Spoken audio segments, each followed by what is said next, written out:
Petrol எல்லா ஹோல்ஸ்லேயும் வந்து spray பண்ணிட்டு நெக்ஸ்ட்டு விரலாலே க்ளீன் பண்ணணும். ப்ரஷ் யூஸ் பண்ணக்கூடாது. ஏன்னா ப்ரஷ் யூஸ் பண்ணால் அதில் உள்ள சின்ன சின்ன பார்ட்டிகள் வந்து உள்ளே மாட்டிக்கிறதுக்கு வாய்ப்பு இருக்குது. விரலாலே க்ளீன் பண்ணிட்டு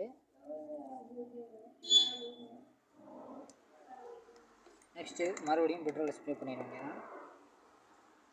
ஸ்ப்ரே பண்ணிட்டு இந்த எல்லா ஹோல்ஸ்லையும் கம்ப்ரஸ்டு ஏர் வச்சு க்ளீன் பண்ணணும். க்ளீன் பண்ணிட்டு நெக்ஸ்ட்டு இந்த சின்ன ஜெட்டுலையும் கம்ப்ரஸ்டு ஏரை வச்சு ஹோல்ஸை க்ளீன் பண்ணணும். க்ளீன் பண்ணிட்டு அடுத்து அசம்பிள் பண்ண ஆரம்பிச்சிடலாம். ஃபஸ்ட்டு வந்து மெயின் ஜெட்டை வந்து அசம்பிள் பண்ணணும். நான் ஆல்ரெடி கம்ப்ரஸ்டு ஏர் வச்சு க்ளீன் பண்ணிட்டேன். மெயின் ஜெட்டை ஸ்க்ரூ பண்ணிட்டு நெக்ஸ்ட்டு பைலட் ஜெட்டை ஸ்க்ரூ பண்ணணும்.